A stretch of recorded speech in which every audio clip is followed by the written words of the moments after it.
এখানে স্পিড আছে, তেল আছে, রং আছে, বিভিন্ন ধরনের কেমিক্যাল জাতীয় জিনিস আছে। এই জায়গায় মোটামুটি 7টি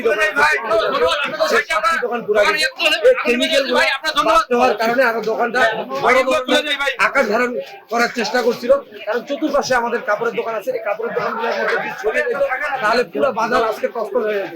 তাৎক্ষণিক আমরা প্রশাসনিক থেকে শুরু করে ফায়ার সার্ভিস এবং বাজারের আশেপাশে সকল ব্যবসায়ী একসাথে আসে, সবাই ঐক্য প্রচেষ্টায়, হ্যাঁ, এবং বিভিন্ন রাজনৈতিক দলীয় সংগঠনের লোকজন আসে ঐক্য প্রচেষ্টায় এই বাজারের আগুনটাকে আমরা সম্মিলিতভাবে একসাথে নিবারণ করার চেষ্টা করি। 25 তারিখ 26 অর্থাৎ রাত 12টা 26 মিনিটে সংবাদকালে পরিবার বাজারে আগুন লাগছে। সঙ্গে সঙ্গে দুটি ইউনিট আগুন চলে আসে এবং আমি নিজে আমার গাড়ি নিয়ে এখানে উপস্থিত হয়ে আসে। আমরা প্রথম পানি গাড়ি থেকে পানি সেট করে এবং পরবর্তীতে বাজারের ভিতরে অবস্থিত রিজার্ভ ট্যাঙ্কিতে আমাদের সেট করে 6টা লাইনে আগুনে পানি মেরে ইতিমধ্যে আগুন বেশি হওয়ায়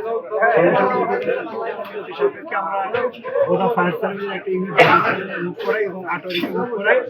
আগুন ইতিমধ্যে একটার সময় আমরা বেঞ্চ করে নিয়ে আসি, মানে আগুন ছড়ানোর সম্ভাবনা না থাকায় আমরা আটোয়ারিকে ব্যাক করে দিই এবং পরবর্তীতে 4টে ইউনিটের সহযোগিতায় আমরা 1:26-এর সময় আগুন সম্পূর্ণ নির্বাপন করি।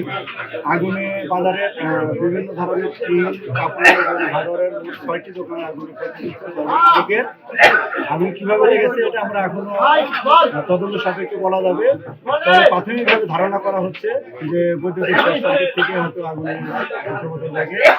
আগুনের ক্ষয়ক্ষতি আমরা এখনো নির্মাণ করতে পারিনি। আমরা এটা তদন্ত হবে, তদন্ত কমিটি হবে, তদন্ত কমিটি আগুনের সঠিক ক্ষয়ক্ষতি আমরা সঠিকভাবে বলতে পারবো।